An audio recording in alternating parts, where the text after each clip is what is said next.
Radio for the masses. Headline edition, July 8, 1947. The Army Air Forces has announced that a flying disc has been found and is now in the possession of the Army. If the game is rigged, change the game. Game changer.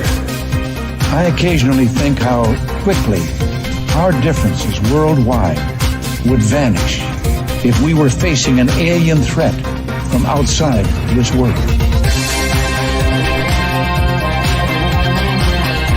This is Fade to Black with your host, Jimmy Church, on the Game Changer Radio Network. Good evening, Fade to Black. How you doing? Today is Tuesday, August 8th, 2023. Let's do this, man. I'm your host, Jimmy Church. And now I've got a couple of updates for everybody, and I will get to that in just a second. But I would like for you to help support the show. It's easy to do and all of the hard work that we do around here. And that's just by getting a t-shirt. It's really simple. Click on the links below. You can order a shirt right off of the website. You can get that Game Changer membership. Everything is autographed. Everything ships for free the next day. Get yourself a Fade to Black t-shirt. And then when you get it, take a selfie. Send it to us. We'll put it up in our Fade or Not gallery right there on the website. And now a second note, the links are below. Second note, earlier today, I blew up my main audio console. That's right, my Big Mackie. And I'm not going to say how that went down, but it blew up. And so I took the mixer from my rehearsal room down the hall here in the studio, and brought it in, configured everything, plugged it in, got it up and running. And so for tonight and tomorrow, until my other mixer is delivered, which will be on sometime Thursday. So we'll probably be back in full tilt boogie on Monday. So for the next couple of days, I'm going to be dancing here and constantly checking levels. And now I've got a different configuration. I'm just going to get through it. So I hope that the audio sounds fine. Didn't sound check today, didn't do anything. Duncan and I, he's over in the UK live, and we had to do a little bit of a dance earlier, and I'm not even so sure. I thought I was fine on my end. So I thought maybe it was, I don't know, but we're going to find out shortly.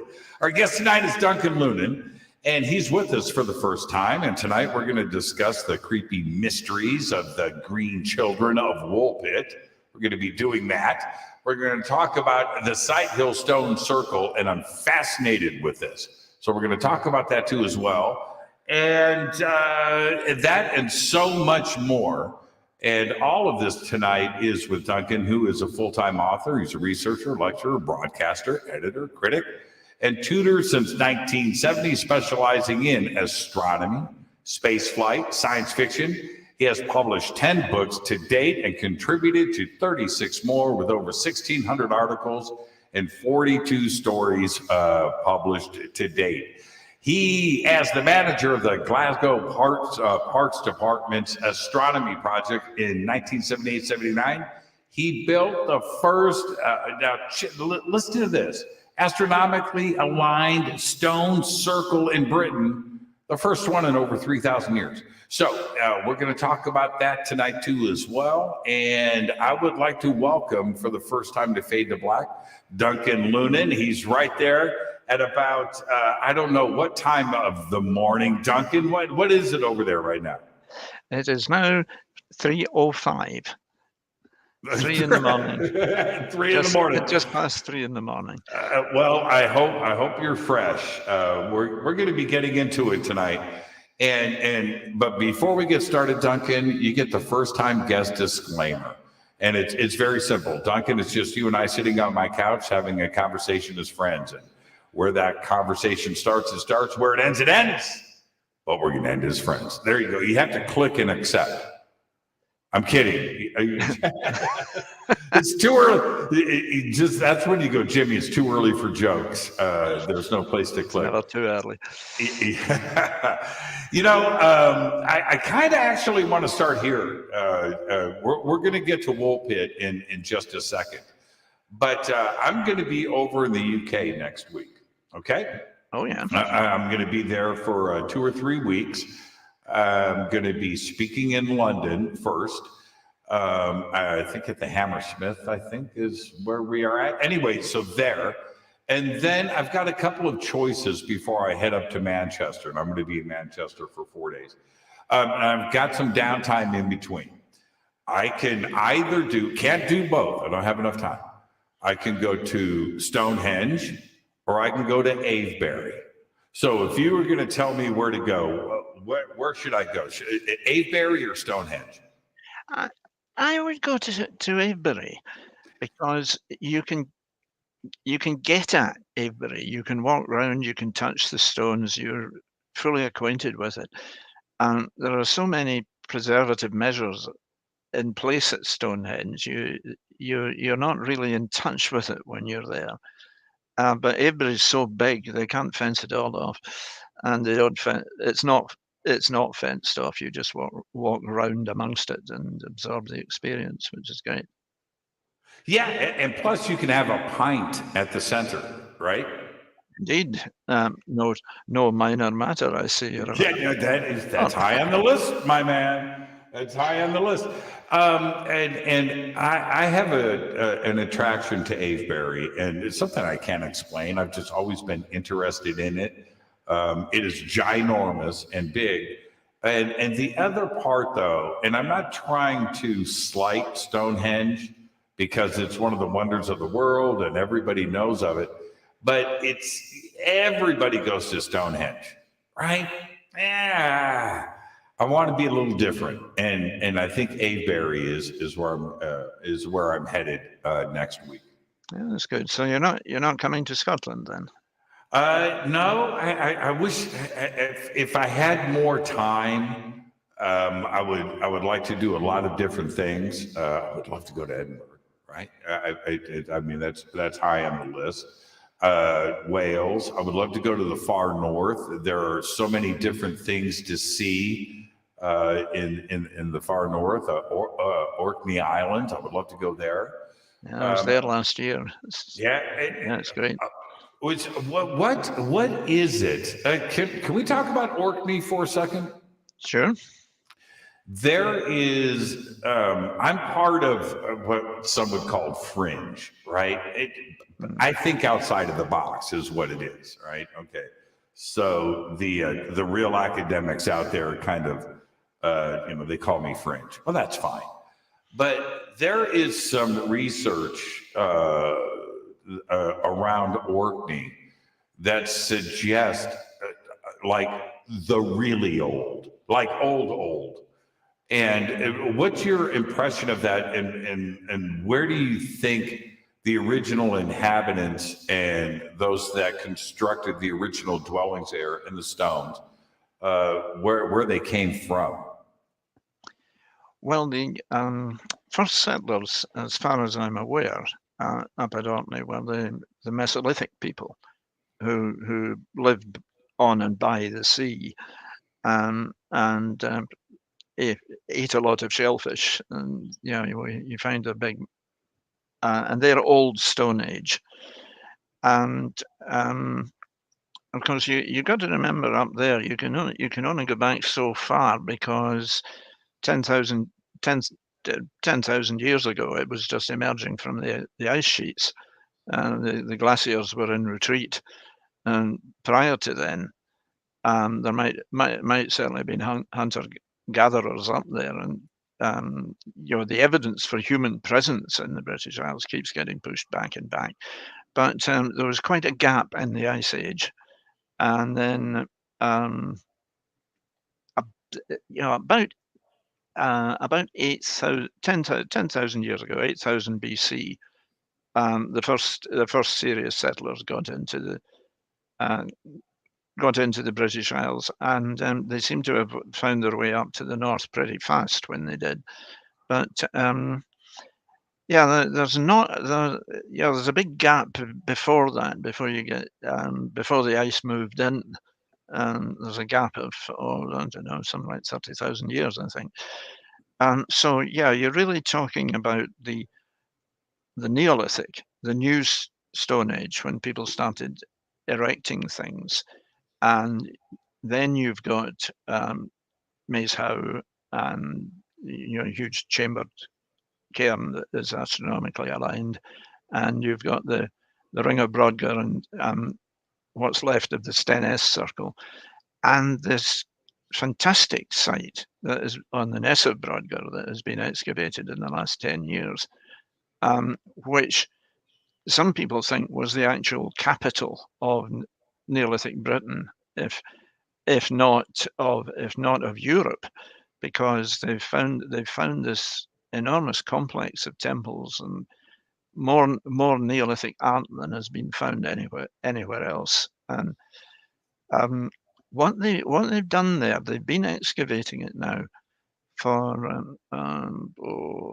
let's see, at least 5 or 6 years. Serious excavation. In fact, it began really in about 2011, I think, 2012. What they have done now is they've called a halt. This summer, the Ness of Brodgar site is open to the public, and then it is going to be covered over and left for future archaeologists to come back with more advanced techniques and reopen. But it's clear now that there was a much more advanced culture back, let's say, 3,500 BC in the Orkney Islands, much more advanced culture than anybody previously realised. An awful lot of the arguments that the late Professor Alexander Thom and his son Archie and Ewan Mackay at Glasgow University, the archaeologist who so seriously backed him, a lot of their ideas about Neolithic society have turned out to be true. That it was culturally and socially and even technically far more advanced than people thought it was. Yeah, they just thought up until recently. Okay, this is where I'm just going to speak frank. They just wanted that culture up there in the far north to just be hunter-gatherers wearing animal skins and nothing to see here. And as it turns out, we have got astronomy heavily in play. The Stana Circle is one of those stones, I think, are some of the most beautiful on planet Earth. And I think they're much older than what everybody is saying.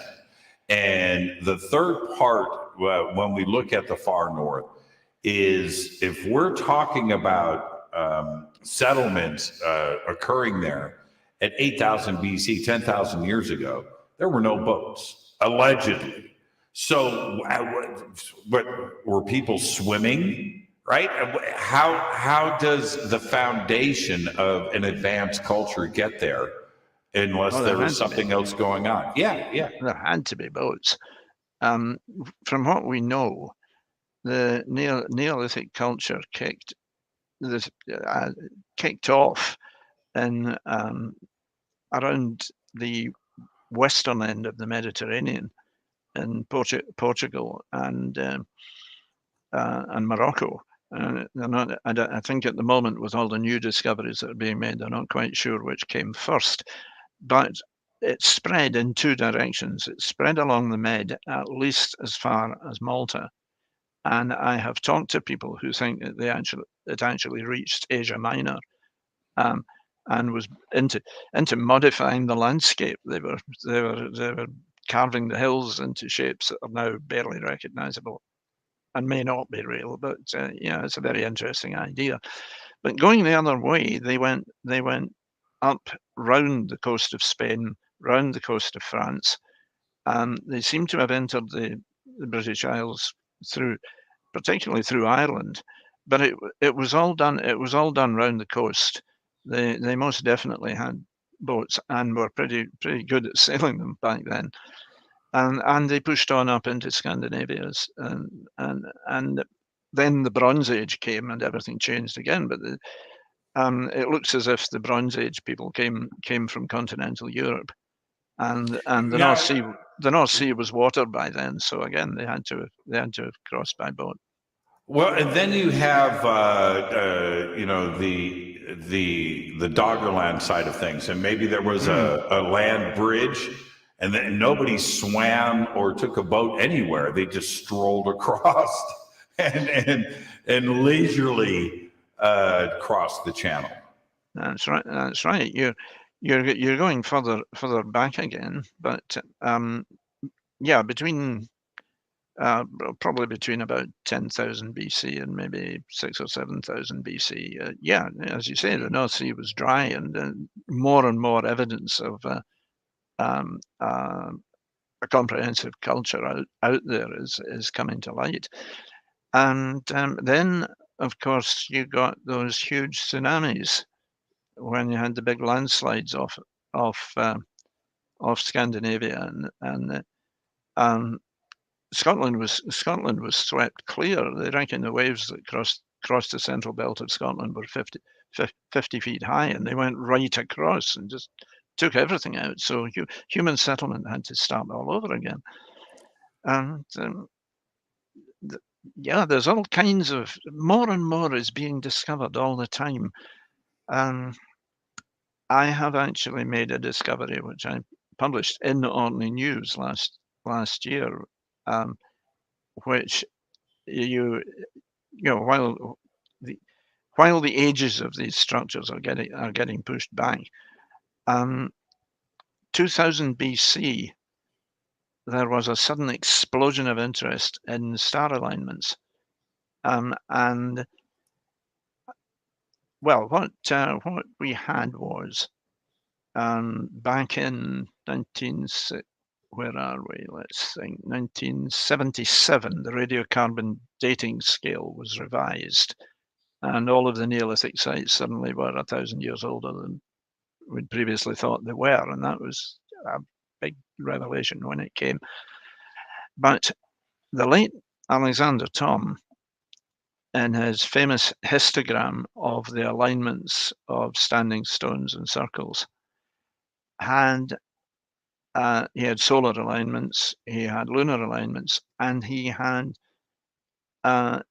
alignments to all of the bright stars visible from Britain at that time.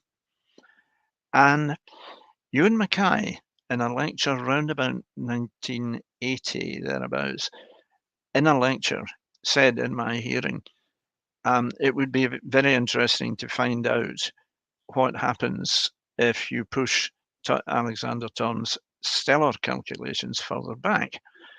Now, to do that the old-fashioned way, the way I did the Sighthill stone circle with pen and ink and logarithmic tables and spherical trigonometry, made a huge task to do that.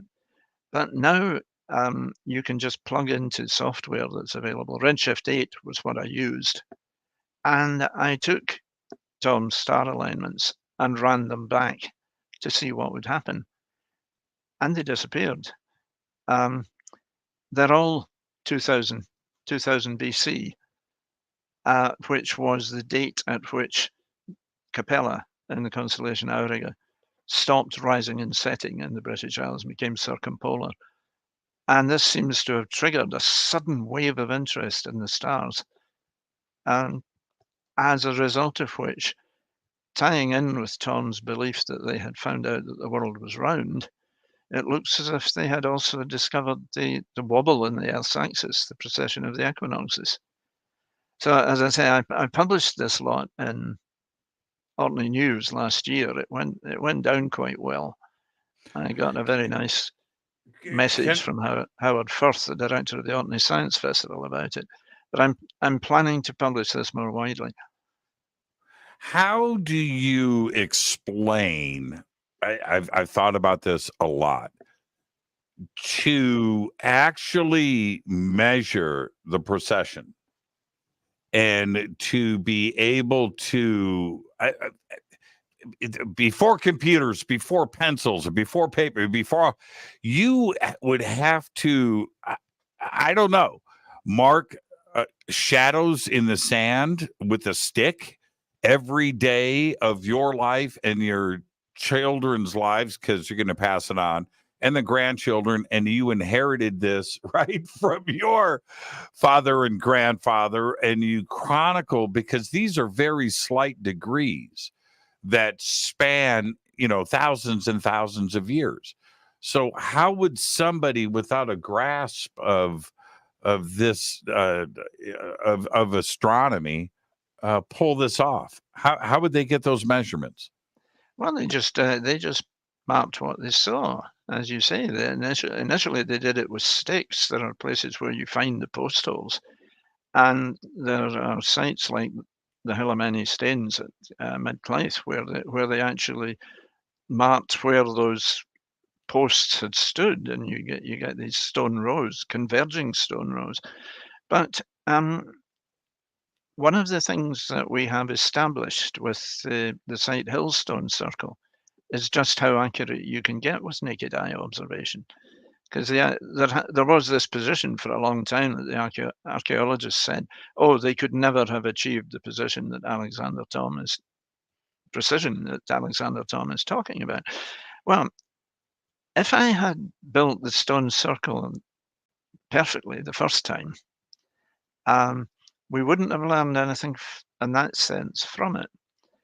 But the circumstances were that when I'm going to have to tell a little bit of the story to make sense of this. When I was commissioned to build the site, what became the stone circle, the initial brief was to build a copy of an ancient site.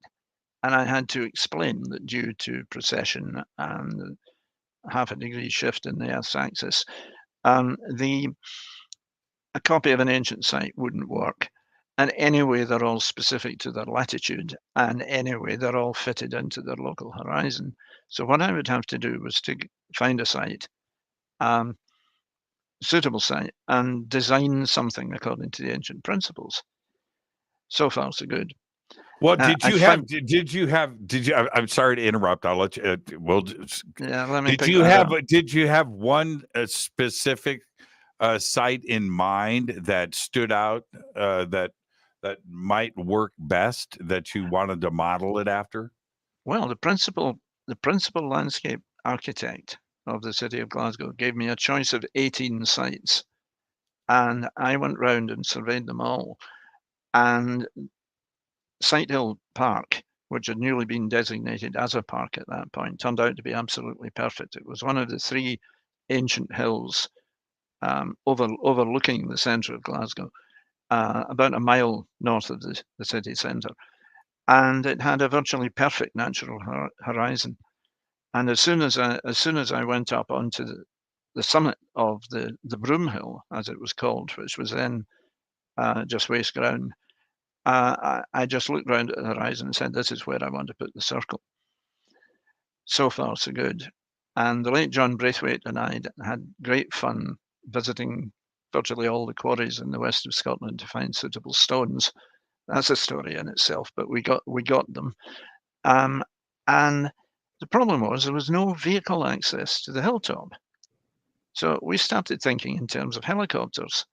We were being advised by a friend of mine in the Royal Navy who was stationed at the shore station at Prestwick Airport, HMS Gannet, who was an explosives expert. And he was giving us a great deal of help in finding the suitable stones.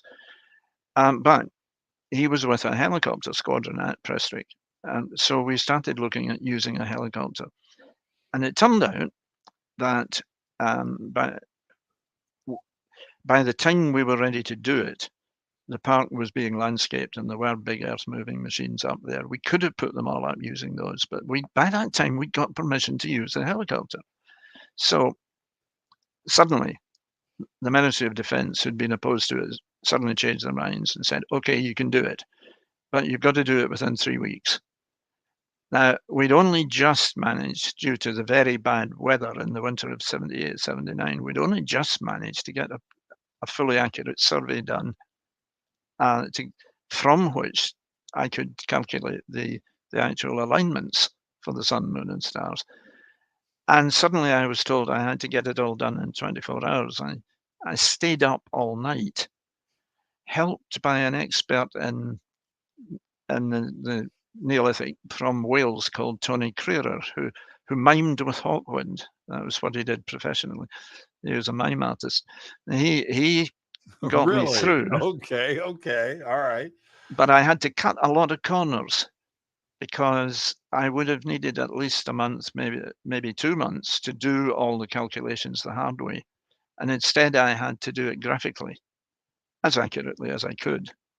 And what has emerged over the last 40 years is that while the alignments are good enough, they're typically up to 2 degrees away from what I had estimated. That is not a lot. It's the width of a fingertip at arm's length. And we're still within the diameter of the stones. But it was not exactly where I said it would be.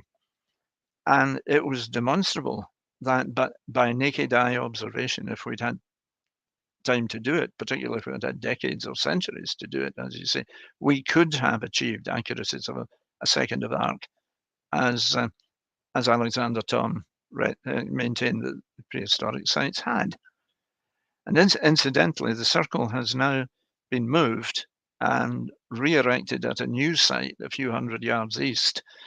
And the first midsummer sunrise observations were made this year, just on the 22nd of June. And this how time were they? This time it's spot on. Spot on. But, well, isn't that a reason enough right there to be all the more impressed with ancient cultures that managed to lay this stuff out? Obviously, we can talk about the Great Pyramid, but there is Stonehenge or Tiwanaku and Pumapunku and these different alignments around the world. The Temple of the Sun in Mexico City, right? Where ginormous, right? Where if you're laying down, this is the crazy part, right? If you're laying down 1 million cut stones and you screw that up, there's no undoing it, right? You can't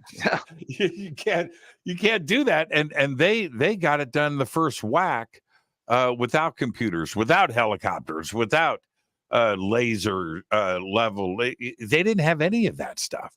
I think it impresses me more and more.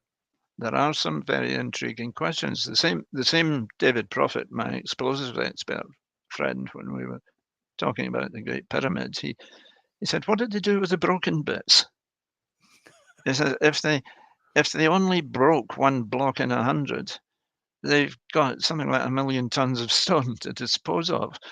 And we had to think about it for a minute. We said they put the antigrav on the broken bits and sent them up far enough that they fell outside the pyramid, the Pillars of Hercules, where they. Then the last line was, "Sorry about that, Atlantis." Well, or they created the asteroid belt. One or the other. Yeah. But that's when you analyze stuff like this on your own, when you can see what the ancients did with these megalithic constructions, and you see the accuracy, but you also see the beauty. Right, that's the other part where so much of this is pre-Bronze Age. And some of it hovers, right on the edge of the Neolithic, where it was pure Stone Age. And how did this get done? Like Göbekli Tepe, for instance. That just doesn't make any sense. That isn't even any lithic, right? It's in its own classification, and with. And those pillars and the 3D reliefs and the carving with chicken bones? I don't know. I think it's more impressive. It certainly is. Have you come across Dr. Martin Sweatman at Edinburgh University? A little bit, yes. Yes. He's got this idea that Göbekli Tepe is a kind of halfway house between the Lascaux cave paintings and the figures in that, which may very well be constellation figures, and the Mesopotamian constellation figures, which came down to us. Well, he's today. right about that, though. He's right about that. And if you look, and I've read his research into this, and it does cause me to raise an eyebrow, because there are a couple of pillars there with animals that are not indigenous are not indigenous to that area. But they are indigenous to the friggin' constellations, right?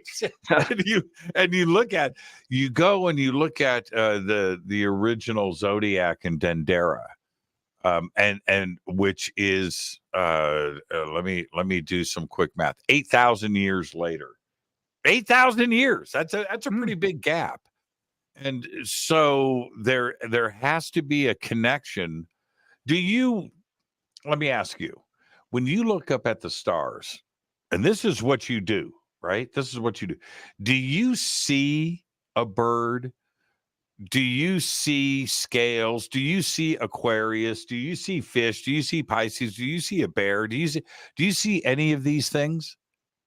I don't. Quite a lot of them. I've got a very powerful visual imagination, and I can see most of them. Yeah, I agree. Aquarius is a bit of a stretch, but yeah, Aquarius is a way bit of a stretch. But the point is, these cultures around the world saw the exact same thing and represented it that way.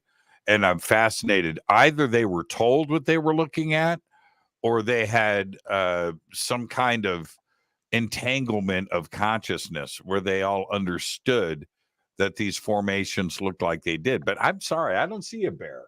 I don't see a bow and arrow. I don't see, you know what I mean? I don't see the belt of Orion. I see 3 cool stars, but I don't necessarily see the belt of Orion. And no, I don't. Well, I was quite lucky when I learned, and a lot of people started off was inspired to astronomy by the late Patrick Moore, a lovely chap, but he didn't have that kind of visual imagination. And when he was teaching people the constellations, he did it all, draw a line from here to here and cross to there. But I learned the constellations from a book called Guide to the Stars by a Scottish astronomer called Hector Macpherson. Published somewhere, I think, between the world wars, might even have been a bit further back. And he had my kind of imagination. His book was all about how to learn the legend, find the shape, and it worked for me. I see them. I see them now. When I was in Turkey in 2005 with a friend who was trying to start an astronomy tour company, and we were going out on Lake Kyrgyz in the tour boats and talking people around the sky. And I taught him the constellations that way, to recognize the shapes. He was good at pattern recognition. He could do it. I was just out. I live in the Mojave Desert, right out here in Southern California. And I was over in Joshua Tree over the weekend at Giant Rock, which is one of the coolest places on the planet. And I got to tell you, the Milky Way, when you are at the right spot with no light pollution, and you just look at it, it's one of the most beautiful things that you can look at. But back in the day, and I just thought about that this weekend, that was their movie theater, right? That for ancient man, you know what I mean? You didn't have a TV, but you had that, and you studied it, and you stared at it, and you wondered about it. And back then, with absolute zero light pollution, can you imagine how beautiful it must have been? So they studied it, and they noticed things like planets moving, right? And that's it's just impressive. Now, I learned astronomy, proper mathematical astronomy, if you will. I studied astronomy under the late Professor Archie Roy, who was is another of the experts in ancient astronomy to whom the Stone Circle is dedicated.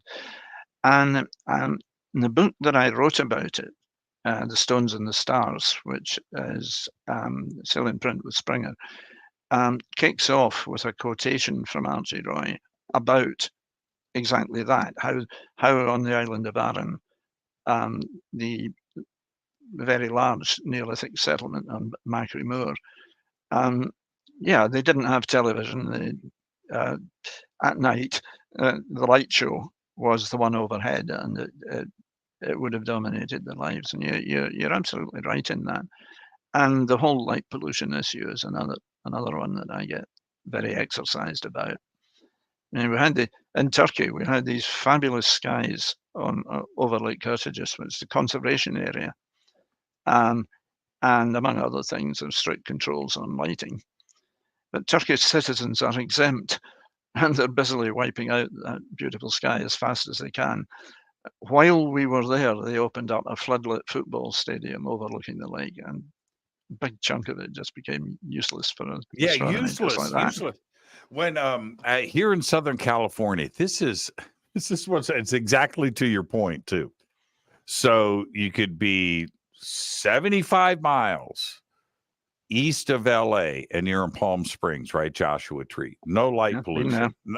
Yeah. And the wonderful night, and you're looking and you're seeing, and then you drive back to LA and you look, it's the same sky, right? It's the same sky with no stars.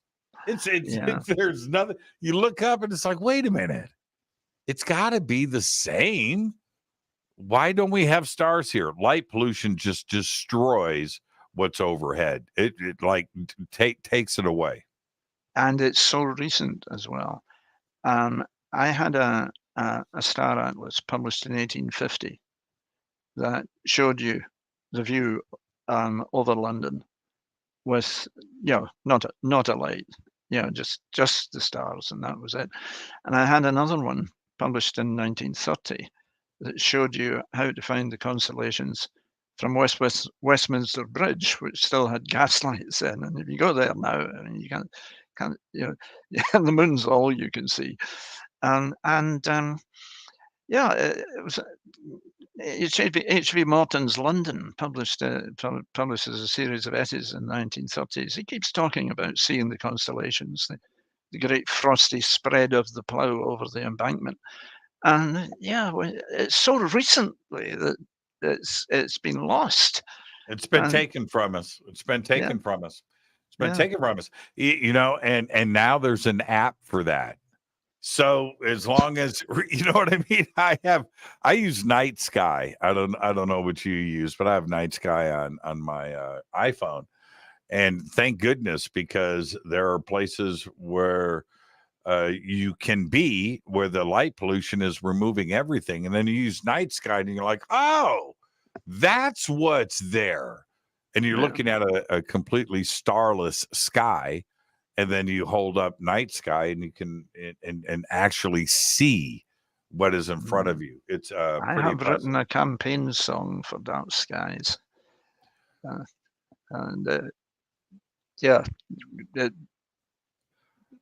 it's all about what you ought to be able to see and can't. And what do we do about it? I want to do a couple of things here, because I do want to talk about Avi Loeb. So I'm going to swing that. And was talking about astronomy and physics and what's going on out there. I want to get to that, but the Green Children of Woolpit. I want you to tell the audience what we're talking about here. And we'll go back to the beginning, but I want to start at the end. I want to start with today, and then let's go backwards. Okay, if we will, let's do this a little bit in reverse. The historical documentation on it, and the historians of Britain, and so forth. They are mentioned from time to time, but there isn't a whole lot of historical data there. But it seems to me that the event itself was real. And, two children coming out of the woods with green skin. Okay. I think that in of itself, that genesis to the story, I think is part of history. So where do you stand on this, that this was a historical event that has been chronicled, wrong or right, however it's been documented, or it was folklore and was turned into a fable? Oh, it's. I'm totally convinced of its reality. Where I discovered it was in the Anatomy of Melancholy by Robert Burton, published in 1620. It was a huge, primarily a medical textbook, but he was a Renaissance man, and he put in everything he knew about everything at a time when you still could, in theory, know everything. And he had, right in the middle, he has a section on meteorology and astronomy, a digression of the air, as he calls it. And right in the middle of that, he is talking about the new, to him, relatively new discovery that the planets are worlds in their own right and orbiting freely in space and not embedded in crystal spheres. And to him, it's obvious that if that's the case, they must be inhabited. God wouldn't have created them wastefully. There must be people in Mars and in Venus, as he phrases it. And it may be that those green children that fell from the sky that Newbrigensis writes of in his time came from thence. Now, the thing about that is that the children's account of where they came from, which we can backtrack and go into in a minute, but they're not talking about conditions on Earth. They're talking about another world. And Burton knew enough astronomy to recognize that. That's why he said they fell from the sky, although they actually came out of an ancient earthwork. But they said they were not from Earth. They were from a different world. What was they named the city? What was it? The land of St. Martin. Yes.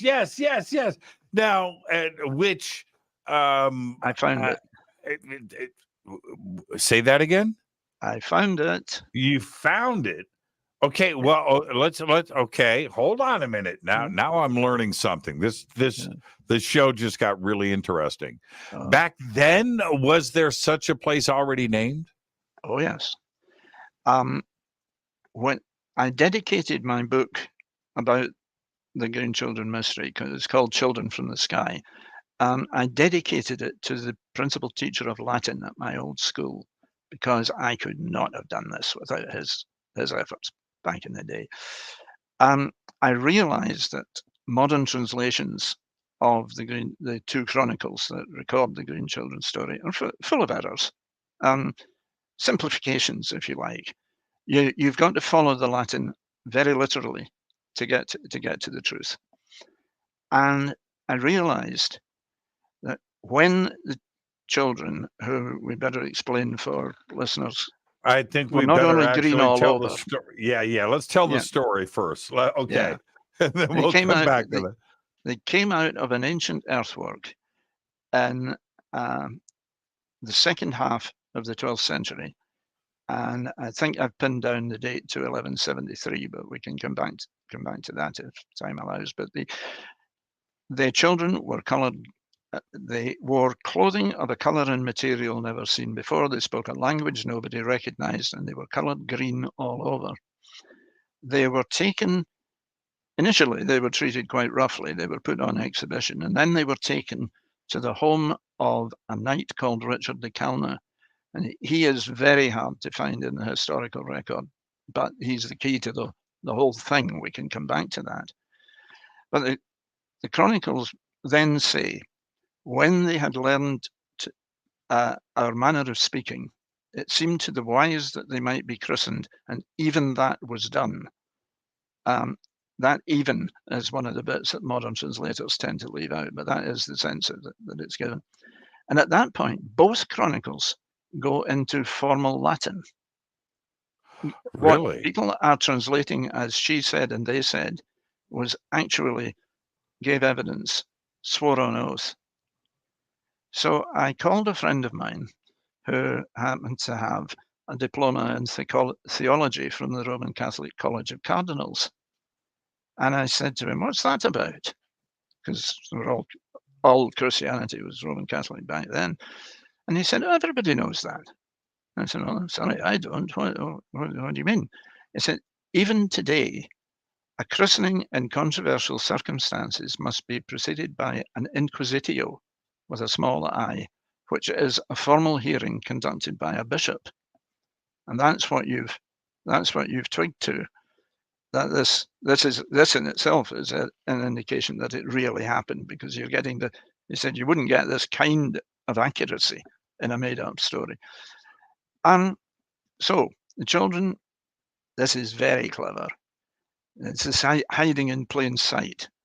The children are asked who and from whence they are, and they reply, we are people of the land of St. Martin. Now, the land of St. Martin, in block capitals in the Doomsday Book, where you couldn't possibly miss it, was the Essex property of the Church of St. Martin's le Grand in London, which was the principal sanctuary in England, the only church that could give permanent sanctuary. It stood next to St. Paul's. It was under the Bishop of London, who was the superior of Coggeshall Abbey, where one of the two chronicle events was written down. And so when the children are asked, who are you? Their reply is not, where are you from? It's, who are you? To which they reply, we are people of the land of St. Martin, which is to say, we are already under your protection. But would it be common to refer to that as a land? I mean, would you say that about an abbey or a religious site? Would you call it land? Well, it was estates. It was property in that sense. Yeah, and yes, it's you would say land. Usage. Because I always had I had a different vision of it. Now let's back up for a second. The christening part of this, when I first read the story, I don't know why, but I associated it with like a baptism, and that they were baptized, and there was holy water thrown about, what have you, maybe some dunking. They had to prove they were human. Right. And They had to prove they had souls. And then the brother, he got sick and died after that. That's right. We can come back to that. We need to give the reply to the third question, because it's crucial. Who you They're are. asked. The bishop pretends not to know what the land of St. Martin is, although it's under his jurisdiction. And he says, do they believe in our Saviour there? And the girl replies, oh, yes, you can't see the place for churches, which is a story she dropped when she got older. But then he asks, does the sun rise or set there? And the thing is, in his time, it was believed there was no sun in fairyland. And all the children had to say at that point was yes, and they'd be home free. But they couldn't bring themselves to lie, and they launched into a description of a land of permanent twilight. Separated from a land of permanent sunlight. They're talking about a planet with a trap rotation, keeping the same face towards the sun. That's right. Robert Burton knew you couldn't find those conditions anywhere on Earth. That's why he said they came from space. And who knew? Who would even know about that? I mean, we kind of, but back then, I mean, we had the moon. You can look at the moon and see that it's tidally locked and it's not doing its thing. But nobody spoke about it. Nobody understood.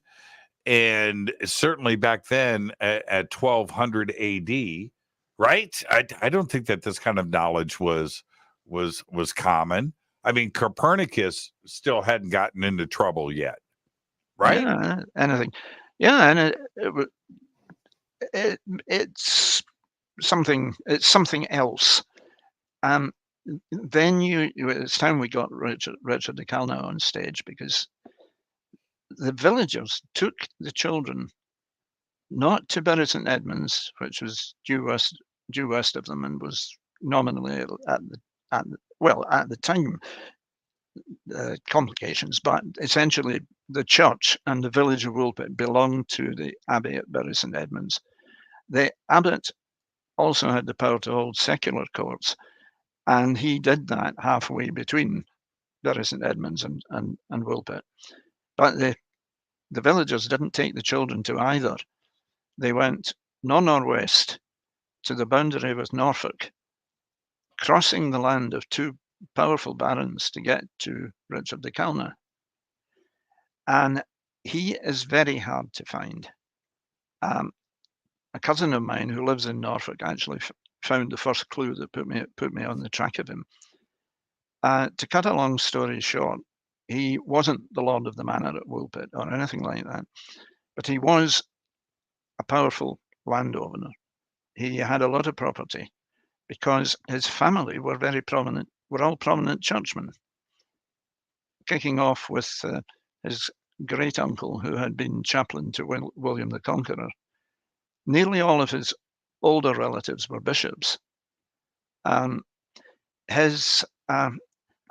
not usually referred to by their surnames. So again, you have to dig pretty deep to find this out, but it's true. And yet de Calna had at least 8 or probably 15 or maybe even 23 knights in service to him. He wasn't an ordinary knight. He was a vavasseur, an intermediate between a knight and a baron. And he was excused all taxes at the end of the Civil War between Stephen and Matilda because of his outstanding service to the king. And you're not told what that service was. But it makes him invisible. For the rest of his life, 40 odd years, he only appears in the records when he witnesses a grant by some other member of his family to the church. He's He's the head of the Secret Service. And that's who they took the children to. So it tells you that something was expected to happen at Woolpit. And when you dig a bit further, you find that Henry II had already annexed the village from Bury St Edmunds Abbey. And he said it was because he had a poor clerk who needed the income from the village. But the guy he gave it to was the Vice-Chancellor, who was the richest man in England, a man who thought nothing of spending £10,000 on a banquet, one banquet, back then. Back then, yeah. But there was a local school teacher called Samson de Bottington, who supposedly was so upset about Henry annexing the village that he went to Rome to complain about it. And his story is an obvious fiction. There's no doubt that he went to Rome, but why he went and what happened to him is clearly not the story he describes. It's fantasy. But he brought back a letter to the abbot of Bury St Edmunds, which said, concerning the church of St Mary Woolpit, and by implication the village, I have given orders that the king is to return it to you when he shall have finished with it. So the king's got business at Woolpit, a village of 100 people worth £10 a year, and the Pope knows about it. And, this sounds like science fiction, right? Yeah. I mean, like for real. I mean, this is it's a crazy story. And can we back up for a quick second before we hit the break, which will be in about 5 minutes? 2 or 3 things also stood out with this brother and sister. One was their diet. And number 2, I need everybody to understand their skin was green, right? And they eventually they didn't, they spoke their own language. They had green skin. All they ate was some kind of beans, right? And I don't even know if that's historically accurate, but they had a It would have been then. To your knowledge, I know that you looked into this, but their skin, they changed their diet, and then eventually the brother died, but they learned to speak, I almost said the King's English, but I guess that would be appropriate, right? So they learned to speak English, and her skin turned to a normal shade. Very strange. Would that be caused by diet or something else? What do you think caused their green skin? You have to believe what she said.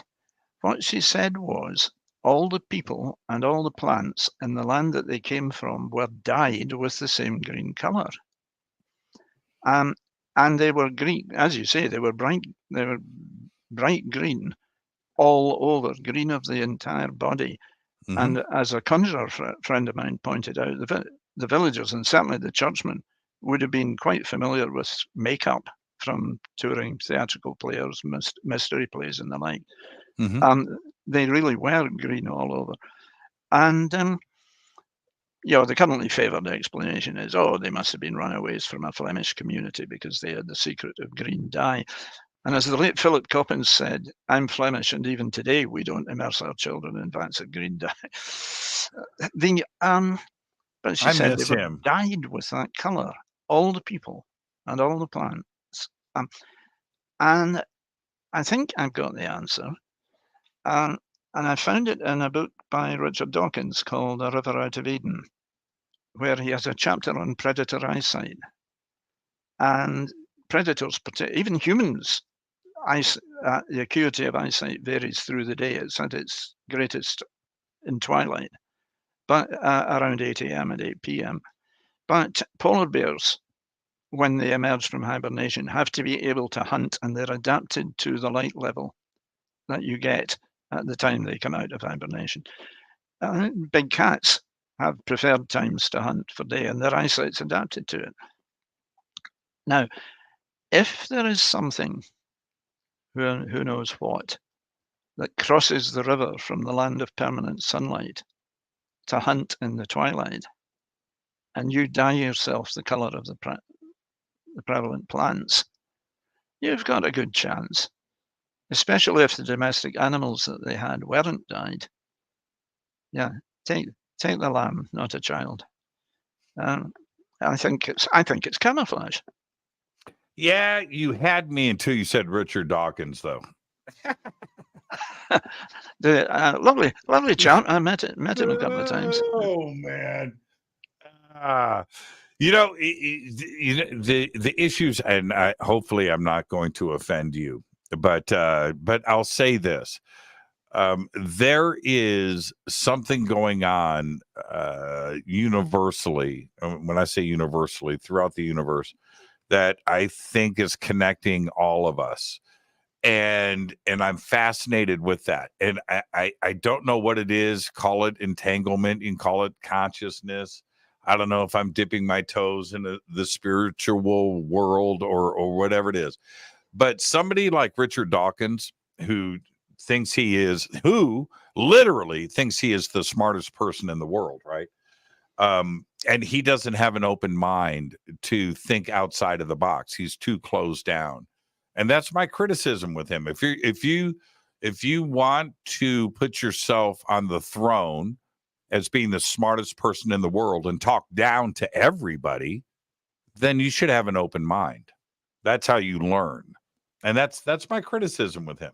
Well, yeah, he could be a bit strong in voicing his own opinions. I'll grant you that. But the thing about the predator eyesight is either true or not true. No, I love that though. I love that. Until you said Richard Dawkins, though. Well, don't get too distracted.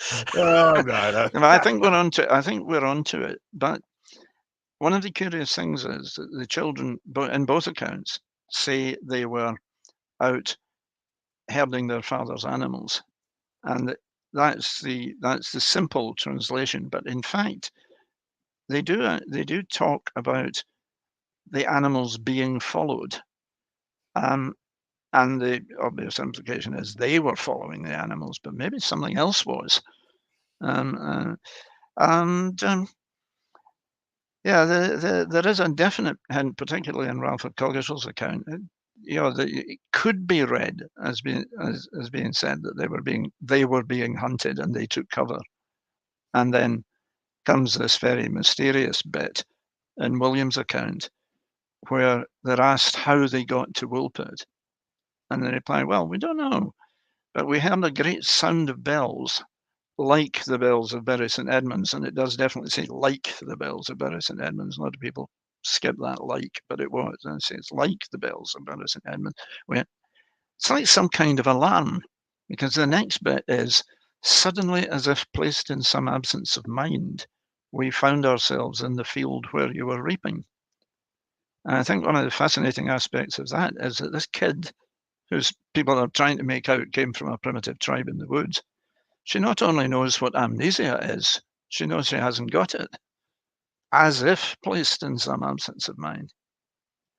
Oh, that's fascinating. And but the camouflage part, unless they have, changing pigment like a chameleon, then I don't think it was makeup, because it took years for her to get her skin tone. Oh, not years, no, months. Oh, I read it was a couple of years. Months, it doesn't matter.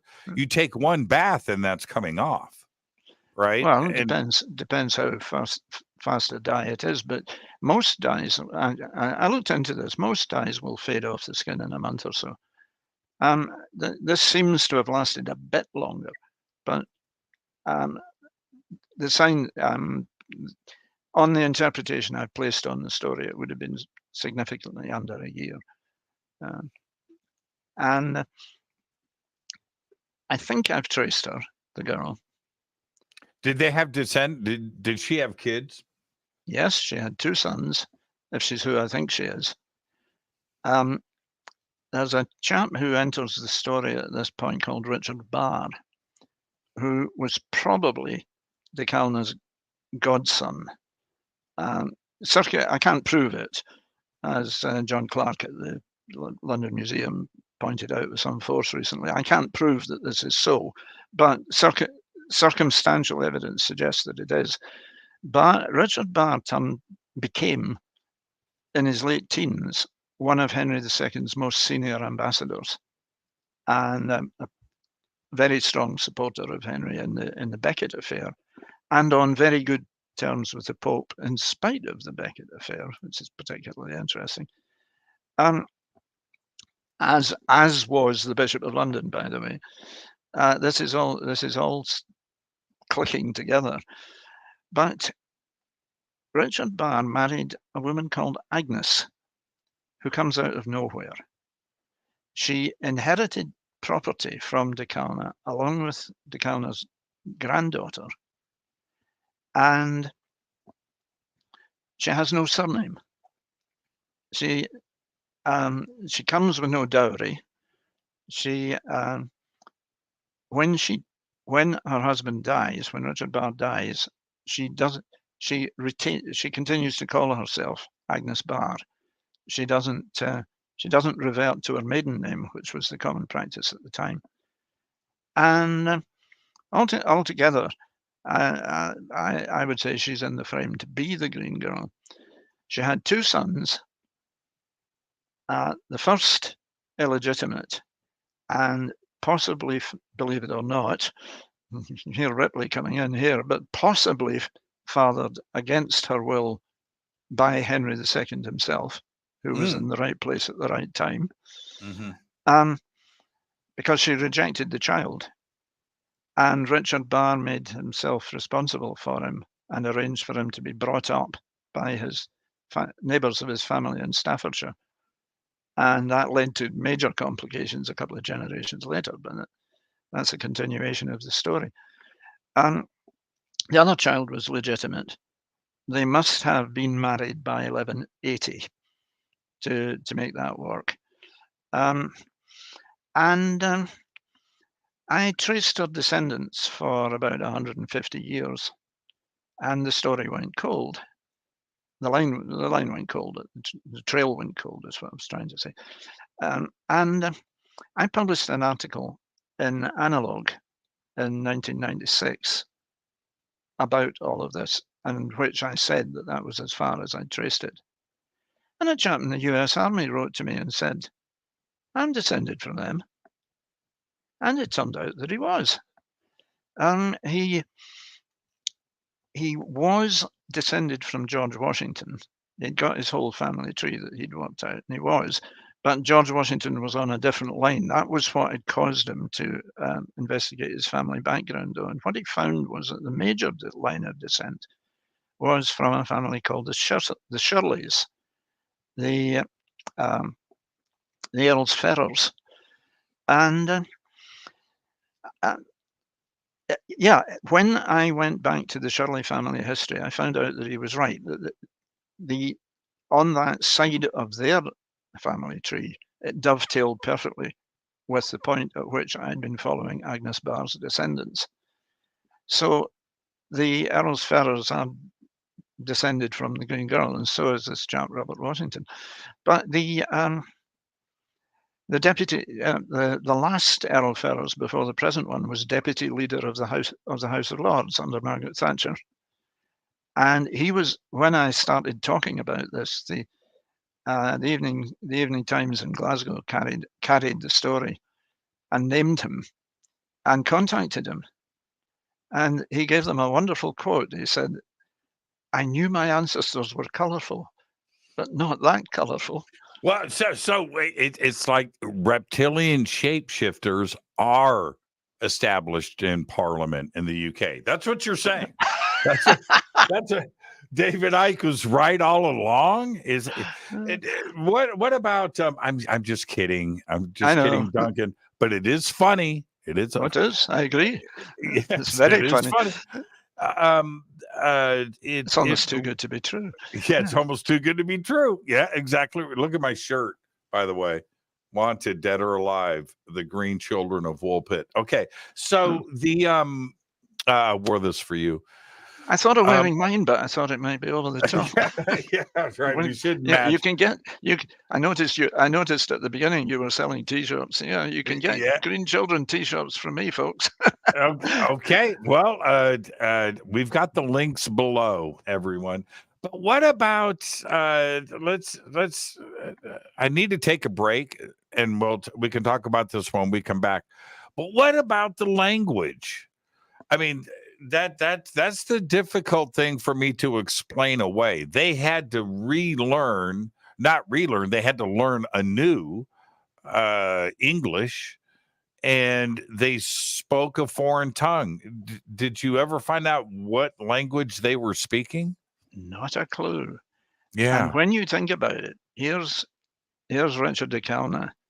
He's the head of the Secret Service, and his godson is a major ambassador, and they don't recognize what the language the children are speaking. It's got to be something special. But it wasn't just one language she learned, because we're told by Ralph Coggeshall that she, as an adult, she was in the service of Richard de Calna in ministerio praedicti militis, in the service of the aforesaid knight. And a lot of modern writers are taking this to be domestic service. Glenn Maxwell's play Woolpit, de Calna has her scrubbing the floors. But the thing is, there were no female servants in medieval manor houses. As the book that I eventually learned that from said, the medieval serving wench is a Hollywood invention. The staff would all be male.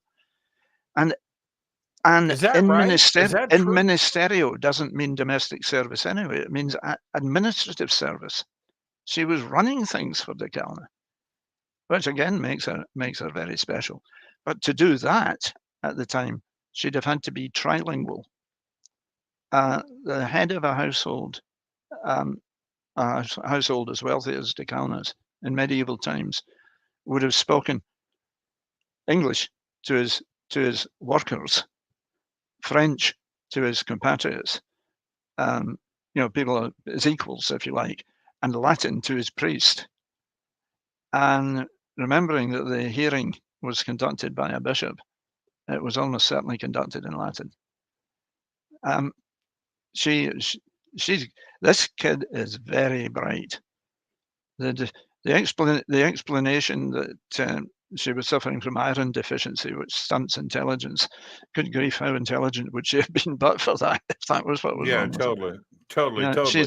She's special. Now, what about, you know what, let's take our break. We're going to continue when we come back. I've got to get this in before I'm 10 minutes late on this. So our guest tonight, Duncan Lunan. Duncan, you stay right there. We are talking about, amongst other things, the Green Children of Woolpit. I'm your host, Jimmy Church. This is Fade to Black. This is Jimmy Church of Fade to Black. Please visit all of our sponsors. We're taking a quick break here. All of the links are below. We'll be right back. Join us November 10th, 11th, and 12th, 2023 as Disclosure Fest Foundation and Fade to Black Radio presents Stairway to the Stars, a Human Origins Science and Technology Expo, live at the Luxor Hotel and Casino on the Las Vegas Strip. With live talks, lectures, and workshops by world-acclaimed researchers and authors. This is Jimmy Church, by the way, and I'll be your host all weekend long, featuring topics like human origins, ancient technologies, indigenous teachings, workshops, a mass meditation, yoga and sound healing, music, and so much more. Don't miss our intimate sky watch and meteor shower over the infamous Area 51 airspace in Rachel, Nevada, with special surprise celebrity hosts guiding us through the night. Also introducing our Disclosure Fest VR Starship area with dozens of rides. You've got to check it out. This event will sell out. For more information and tickets, please visit disclosurefest.org. Hi, everybody. Jimmy Church here. Very special announcement, and that is we are shipping Fade to Black t-shirts again. It's been almost 2 years.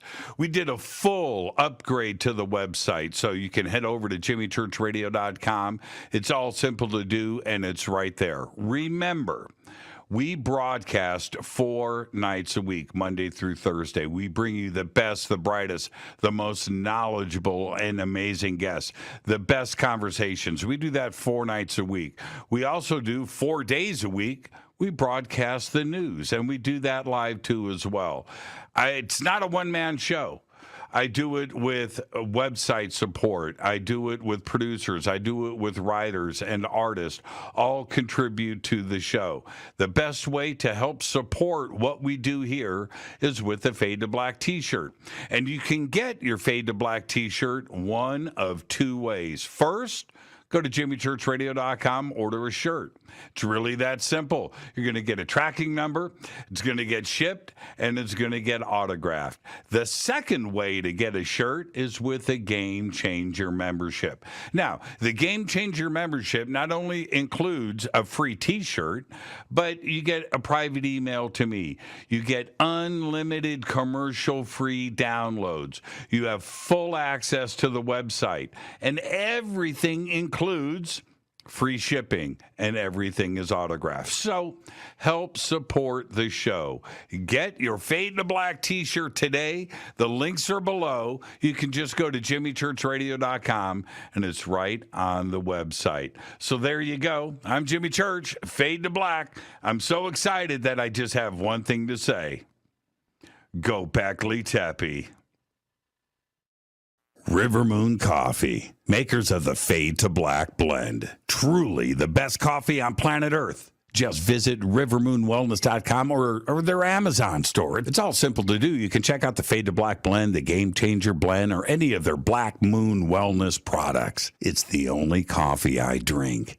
It is the best, and it's Doc. Again, rivermoonwellness.com. All right. Welcome back, Fade to Black. I am your host, Jimmy Church. Our guest tonight, Duncan Lunan.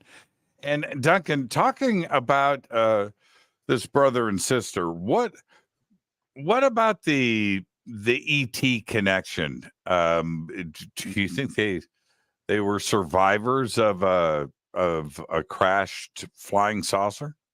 Yeah, it really does look like matter transmission. I discovered that in the 12th century, the sun was particularly active. It was very disturbed. There were huge displays of the aurora, red aurora all the way down into Syria, which is most unusual. And I went to a physicist friend and said, could you imagine a planet with a trapped rotation that probably has no magnetic field and linked by matter transmitter to Earth, which is orbiting the sun, which happens to be very much disturbed? And does that make sense to you that accidents would happen? And he said, oh, yes, tell me what makes it go wrong. It's much easier to figure out how it works. And he came up with a description of something that's way beyond present day technology. But yeah, it's a matter transmitter. They don't use spaceships. They walk from world to world. But yeah, there is obviously some really high technology involved in this. And there's a planet somewhere that on which it looks as if different forms of life were being brought together and allowed to interact to see what would happen. This is abduction for experimental purposes with the knowledge, if not the active connivance, of at least some of the terrestrial authorities. It's the X-Files in the 12th century. And okay, I can scarcely believe what I'm looking at, but that's what it appears to be. Yeah, I'm okay with that. And let me tell you why. And we'll jump into Avi Loeb in just a second. He's somebody that I know personally and I've hung out with, and I've got great admiration for him. And just imagine for a second, I'll make you laugh, Duncan. Imagine somebody with my intellect, right? I don't have a PhD. I don't have any letters following my name. But I broke bread with Avi, sat with him, had dinner, and talked all night. And he gave me the respect of listening, and that was okay. I love that guy. I love that guy. And I hung in the conversation. He corrected me a few times, but other than that. Yeah. But I'm in touch with him. Yeah, he's a great guy. He's a great guy. Is this where we, putting Oumuamua aside, and we're gonna get to that, but if you go back to Enrico Fermi and the physicist Niels Bohr and the scientific circles back in the early 1950s, where they didn't have a broad understanding of what the universe and what we've learned in the last 20 years, right? We've learned so much. I'm not so sure that Enrico and others back then would necessarily have talked about a nuts and bolts spacecraft, right? Spending 1 million years crossing the universe, trying to approach the speed of light. But their view was, it was something mechanical, rivets and things.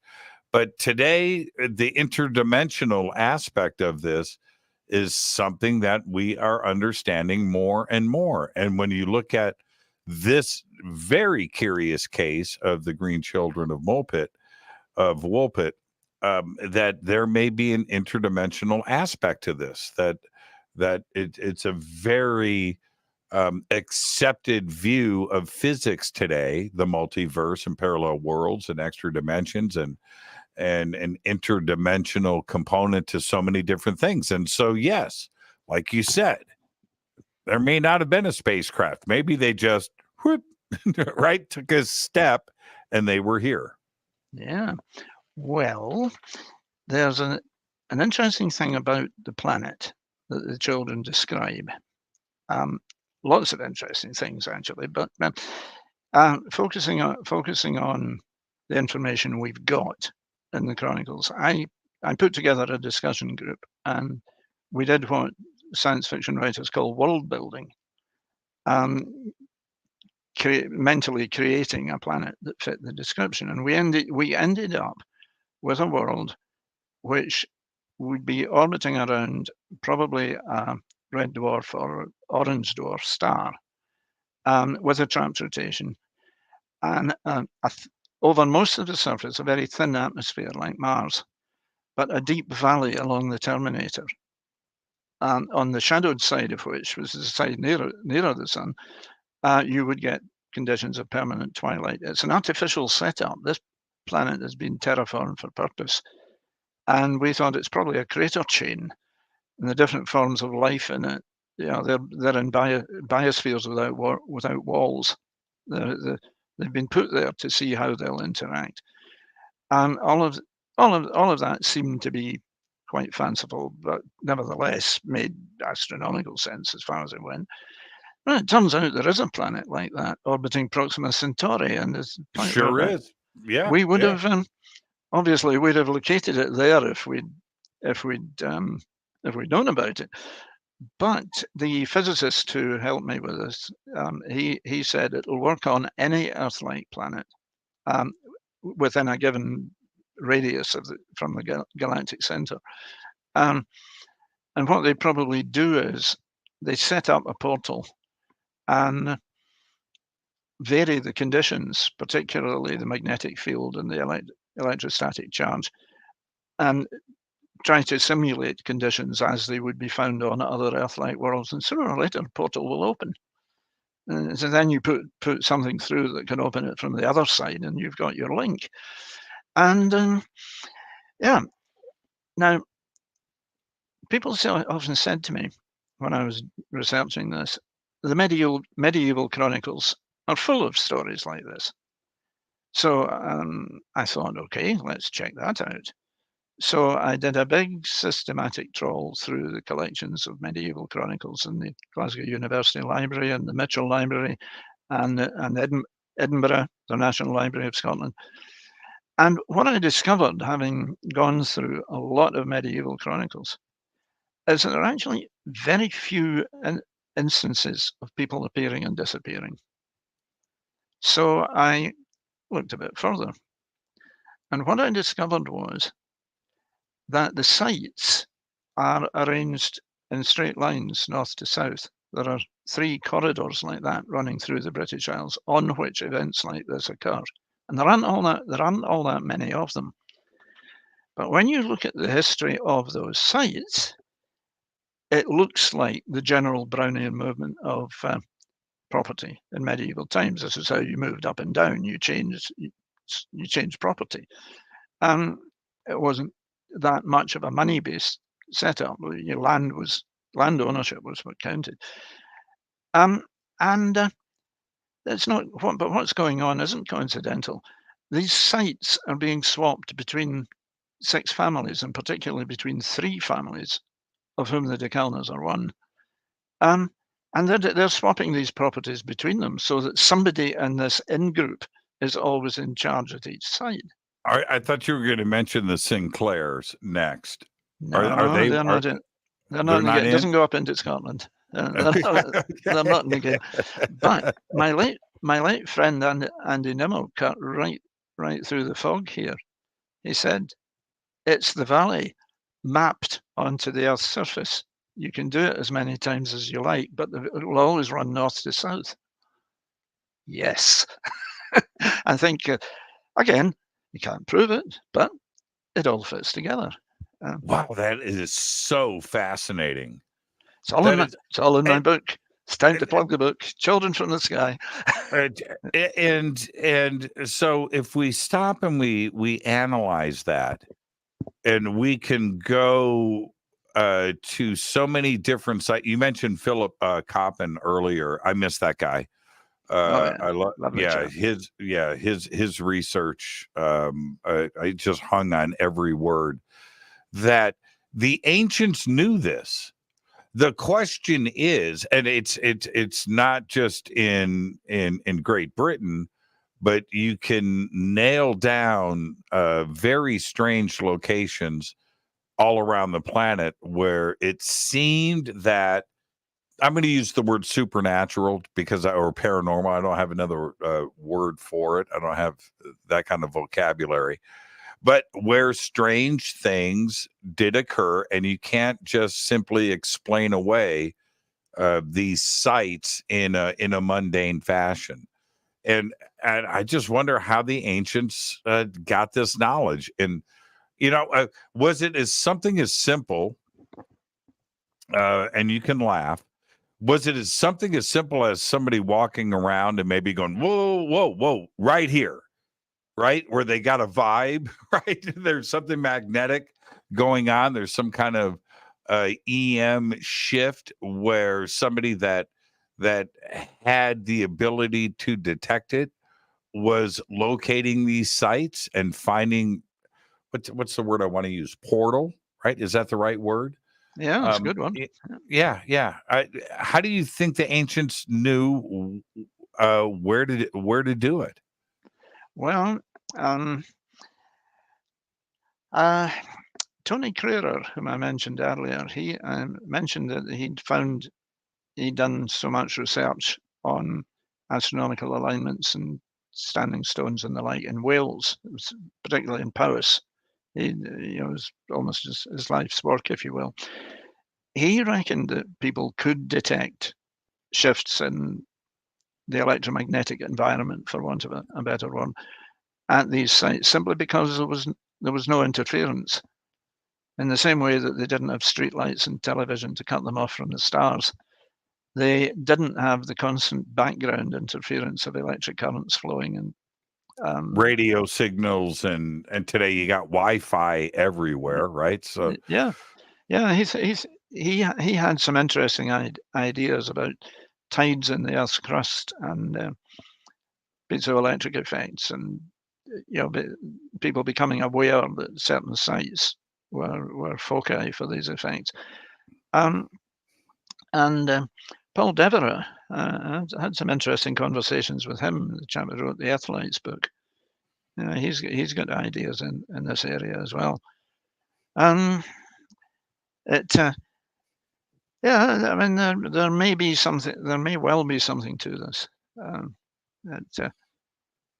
What I have discovered, curiously enough, is that the Woolpit corridor, for want of a better word, which begins at the Wash at the sea and goes right down through East Anglia, passing through Woolpit and other sites, extended into France. You come to a place called Nogent-le-Rotrou, where people were appearing and disappearing in the early 13th century. And you project it on down, you come to Tours, the city of St. Martin. Isn't that odd? Presumably a coincidence, or is it? Now, before we run out of time, a few things happened back in 2017 that I thought were very strange. One, you had Tom DeLonge coming forward with To the Stars Academy. You had those videos that found their way out of the Pentagon. We had that, Lou Elizondo, David Fravor, the pilot, and all of this talk about the Tic Tac and disclosure. A month before that, in October, that was in December, but December 16th, 17th. But back in October, right before Tom DeLonge did his live press conference, was Oumuamua.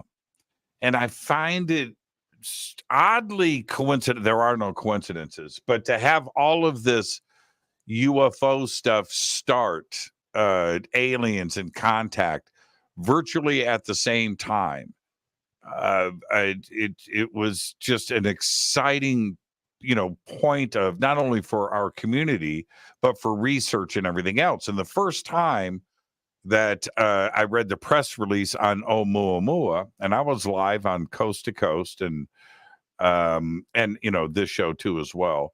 And when I read this news release to the world, I really had to scratch my head at what was officially being spoken about, that it took a turn right? It turned on its own, that it sped up on its own and then took off and is gone. And I don't have in my own mind a natural explanation for this. And Avi obviously took the data and wrote the book Extraterrestrial, which is a great book, and I've read it many times. But when you look at that just in its totality, what do you make of that? Does Avi's data support the extraterrestrial component of Oumuamua? Oh yes. I had a book coming out. It was published in 2019. It was actually a collection of, first of two collections of my spaceflight stories, but I had factual articles interwoven with that. And I wrote one. I wrote one about Oumuamua, and a friend of mine then lent me Avi's book, and I read it, and I thought, yes, the case is actually a lot better than I thought it was. And I review nonfiction for an online journal called Concatenation. I offered them a review of the book, Extraterrestrial, and the editor said, "No, give us an article and work the review into it." So I set off to write the article, and the more as I wrote it, the more things began to occur to me. The behavior of Oumuamua, as you say, is very peculiar, and particularly the light curve is very odd. I noticed that Avi has said recently the geometry of Oumuamua must be very strange, no matter how you look at it, because it's not a cylinder, and even the flat sheet doesn't fit too well. So I started thinking about this seriously, and I came up with 5 different models to explain the light curve, all of which were artificial, and any of which I think would serve the purpose. So I published that. Well, let me just jump in. When you say light curve, are you talking about the 10-to-1 ratio of light to dark? Yeah, the variation in brightness. Right. The cylindrical model is actually one of the least likely. Says why everybody went for it. But the flat sheet solar sail is a much better fit. But I realised that Avi Loeb, with all respect to him as an astrophysicist, he's not a spaceflight expert.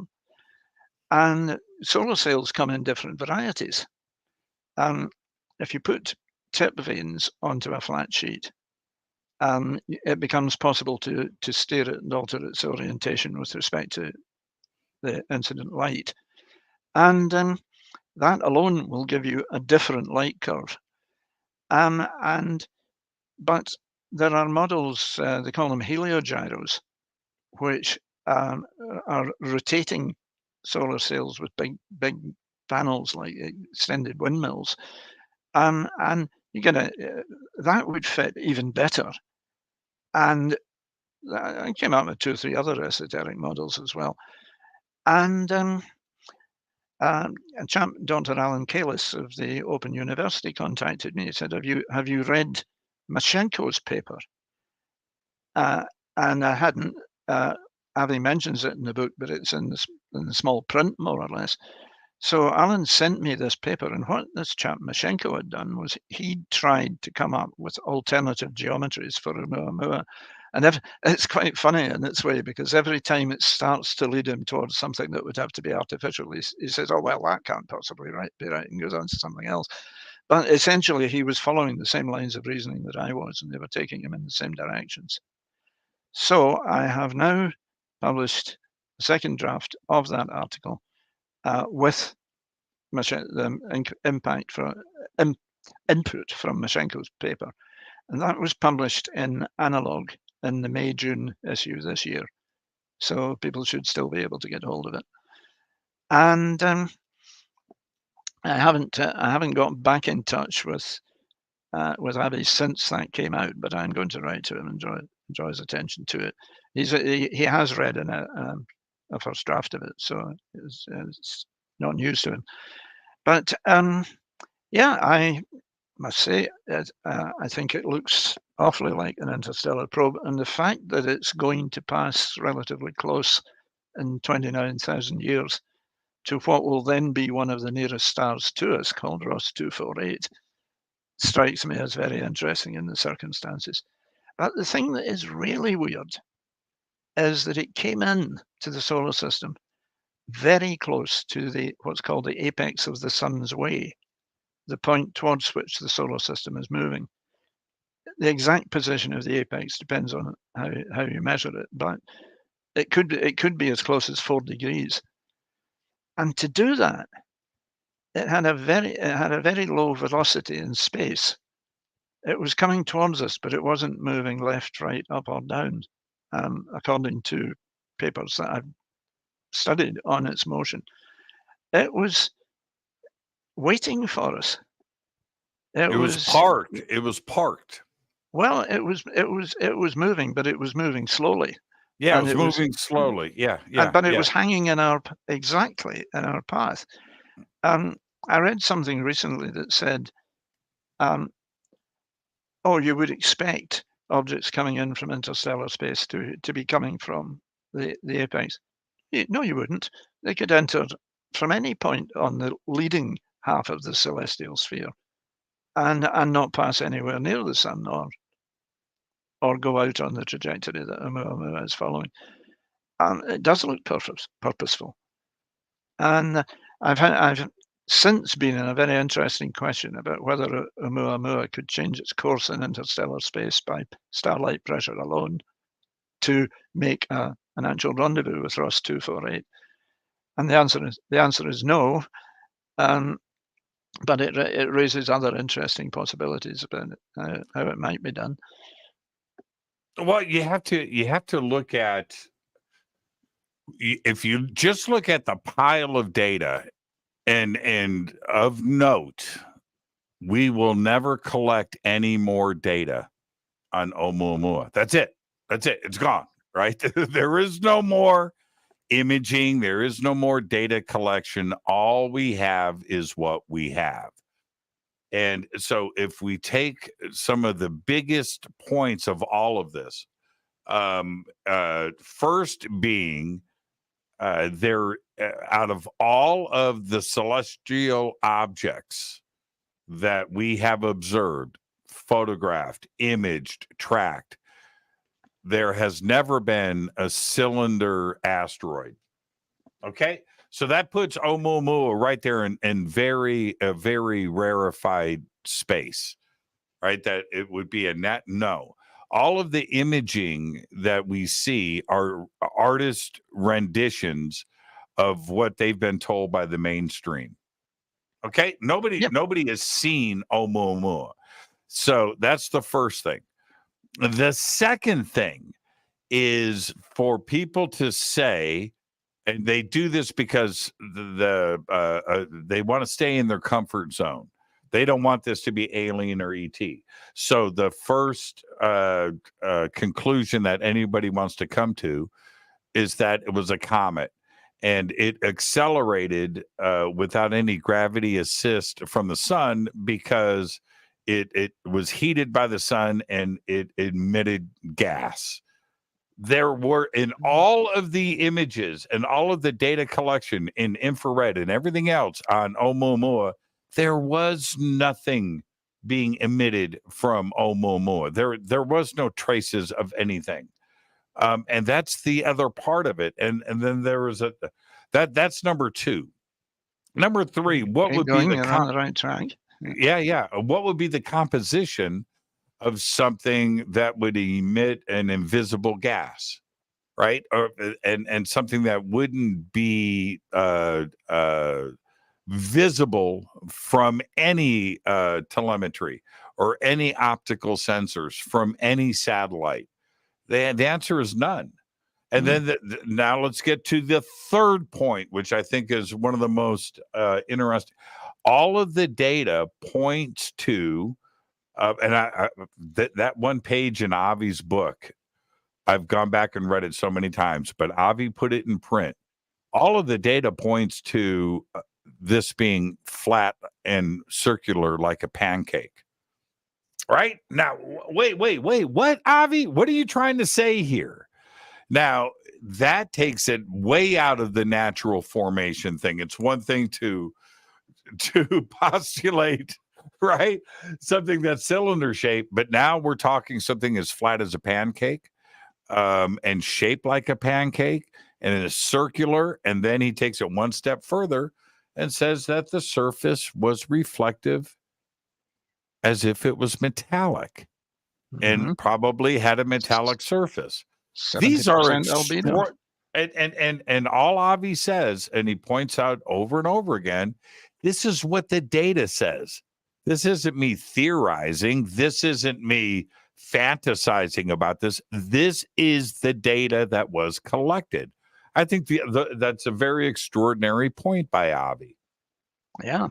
And the acceleration was fourthly, my brethren, the acceleration was absolutely smooth, and it was precisely what you would get from the 70% reflection of sunlight. And that, as he says, means there has to be something extraordinary about the geometry, because when you think about the implication, that means it's keeping a constant area facing the sun at the same time as it's varying the area that's facing the Earth to get the light curve. Otherwise, there would be no light curve. It would be just constant.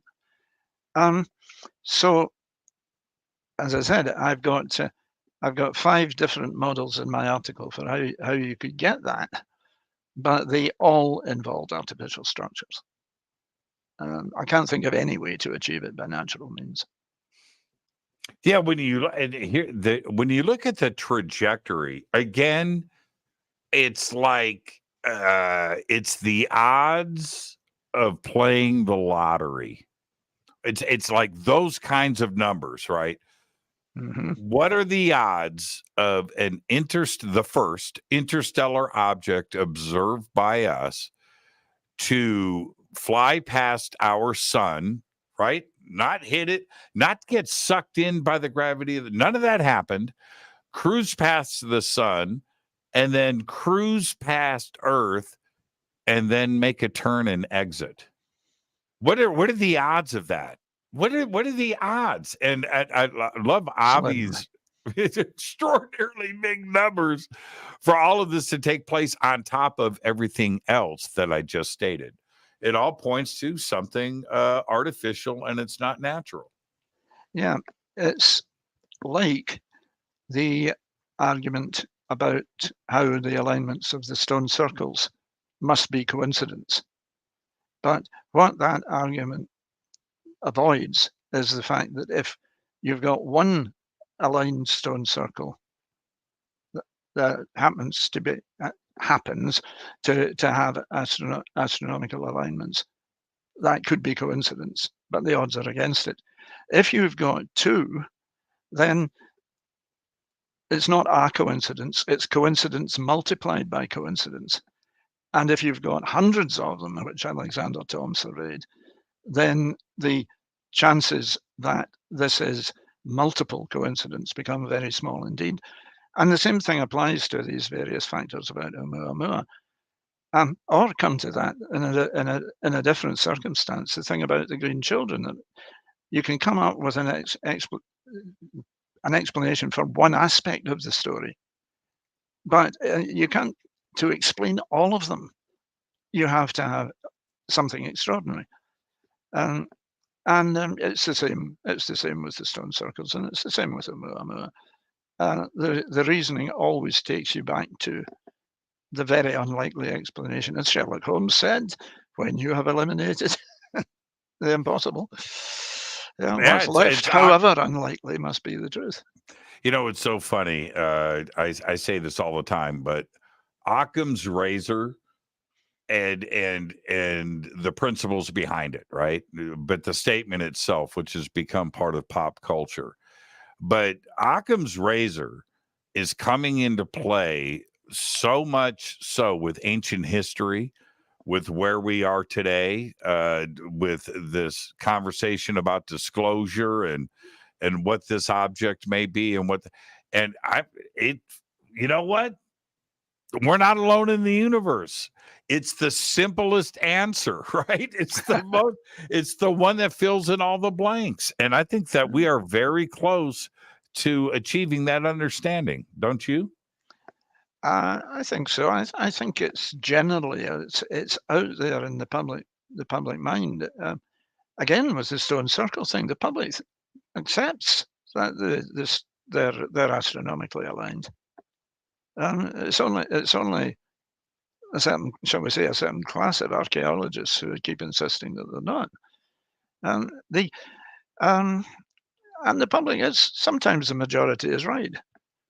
Yeah. I think we're right there. Well, what do you think Oumuamua actually was? Now, Avi, this is what Avi said to me. He thinks it's a piece of debris, right? Something fell off a ship, or something was discarded from they didn't need the solar sail anymore. But he doesn't know for sure. He's just postulating here. But what do you think? Do you think it was an actual intact probe, or do you think it was discarded debris, garbage? No, if the explanations I've put forward, if any one of them is correct, it's still under active control. It would be a heck of a coincidence if it was just tumbling at random and it displayed the odd behavior that I described. Same surface area kept to the sun, despite it appearing to tumble with respect to the Earth. It would be very strange if it was a piece of debris and it just happened to be doing that. I think it all leads to the idea of control and actual direction. This thing is purposive. What do you think its purpose was? It probably is on a very long-term mission of exploration. I haven't got a better idea than that. But the fact that it's heading towards Ross 248, which is also heading towards us, another coincidence. It's going to pass Ross. I've read it's going to pass Ross 248 at the distance of 1.5 light years. I must write to the researchers who determined that and ask them for more detail, because how sure are they of that distance, and which direction was it in? I'd like to know. And there's one other point I wanted to ask you, that the given trajectory, moving back the computer models of not only our solar system but our the Milky Way, that its origin point comes from the direction of Vega. Do you find that curious too as well? It's not close. The apex of the sun's, it's about 10 degrees away from Vega, and the apex of the sun's way is a lot closer.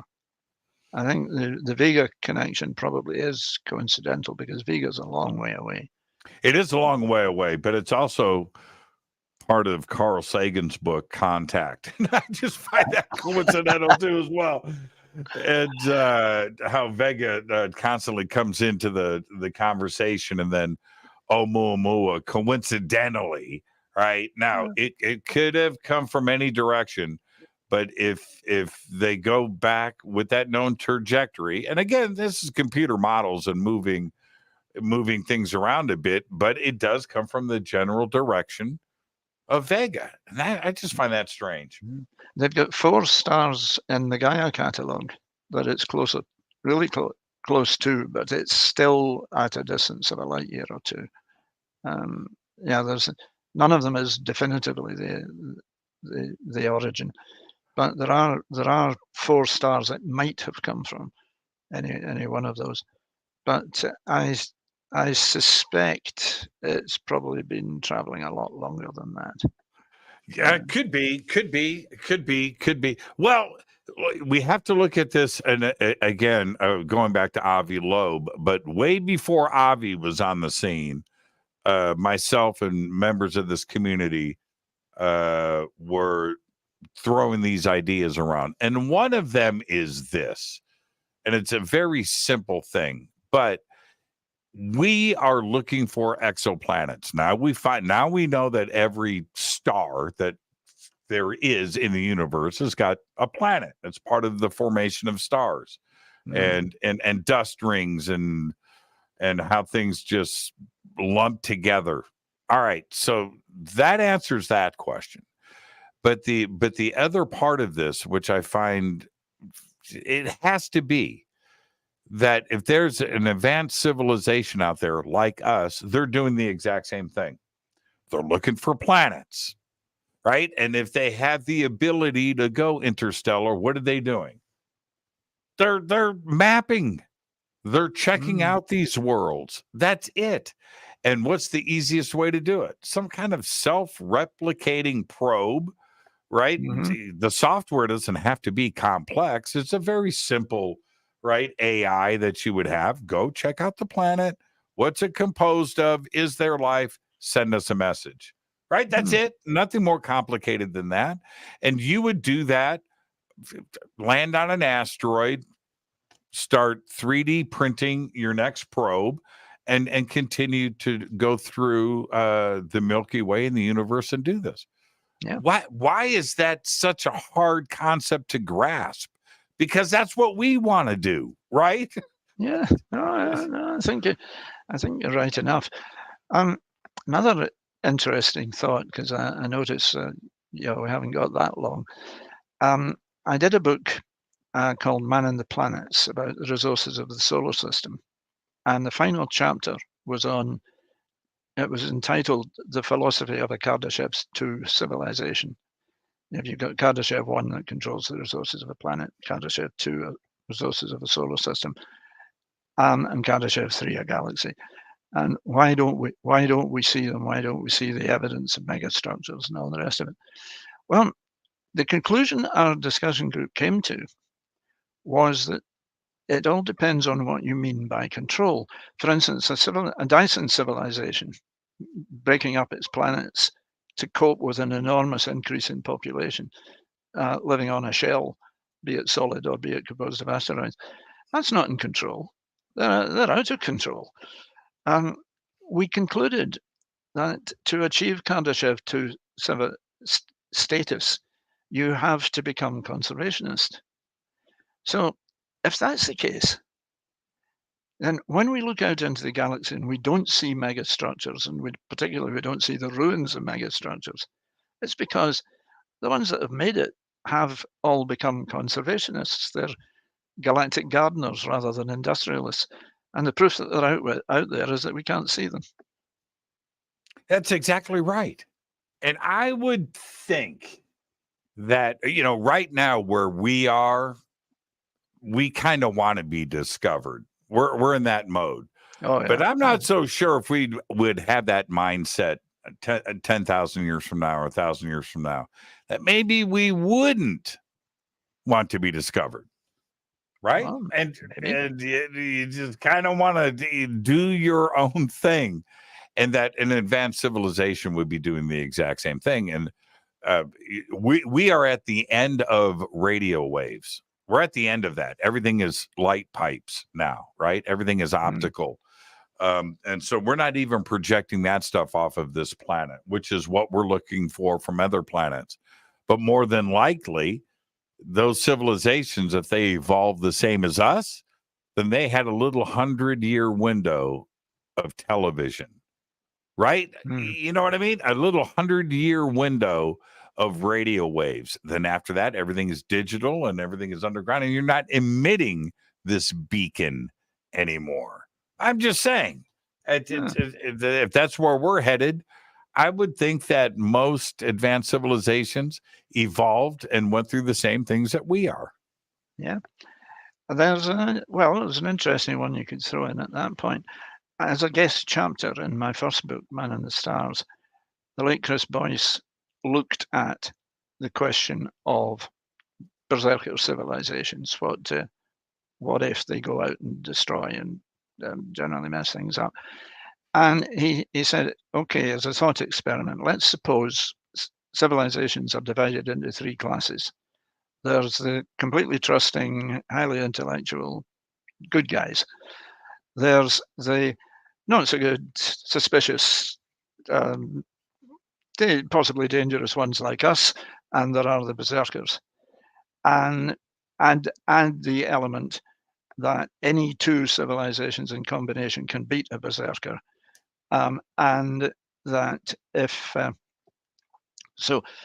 the good guys can always form alliances, and people like us can form alliances half the time, and the berserkers can never form alliances because they regard everything else as alien and evil. So you run the model on that, and after 3 recursions, it turns out that 60% of the good guys have survived, 40% of the suspicious like us have survived, and none of the berserkers have survived. And it doesn't matter that much how you play with the numbers. It always comes out more or less like that, which seems very encouraging, unless, as somebody pointed out to me in a lecture not so long ago, unless you're one of the third of the good guys that doesn't make it. So that takes you back to the idea that maybe they don't want to be discovered. Yeah, exactly right. Well, and I want to thank you, Duncan. What a brilliant show tonight. I had such a great time. Is that if there was a berserker civilization out there that discovered this planet and wanted it, you and I aren't talking right now. It's really that simple.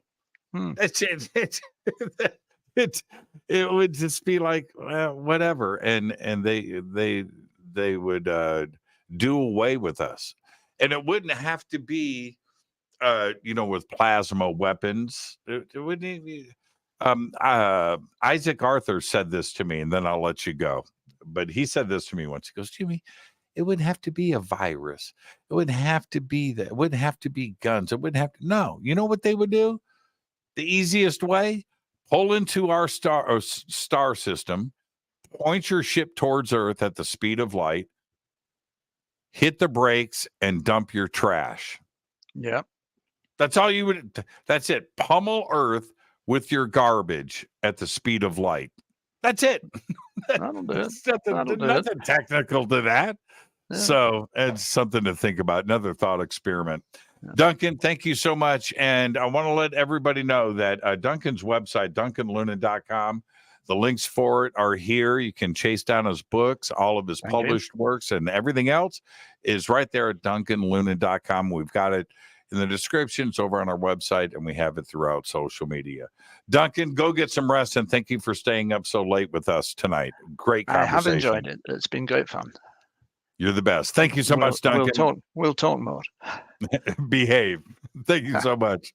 Take care. Duncan Lunan, everybody. And again, it's DuncanLunan.com. The links are below, and we've got it over on our website. And with that, I'll let everybody go. What's going on tomorrow night? Oh, L.A. Marzulli is with us. Tomorrow night, L.A. Marzulli. Let me see here. Let me see what Vader does. What now? Oh, there it is. See? Different console, but I'll get through it. This is Fade to Black. I'm your host, Jimmy Church. Fade to Black is produced by Hilton J. Paul, Renee Newman, and Michelle Free. Thank you to Dennis and Kevin. Webmasters, Drew Geek Music, Doug Almer, Pro Spaceboy, SpaceboyMusic.com. Fade to Black is produced by KPCR with the Game Changer Network. This broadcast is owned and copyrighted 2023 by Fade to Black and the Game Changer Network. It cannot be rebroadcast, downloaded, copied, or used anywhere in the known universe without written permission from Fade to Black and the Game Changer Network. I'm your Jim Church. Until tomorrow night with the LA Marzulli. Be safe. Go back. Leave town.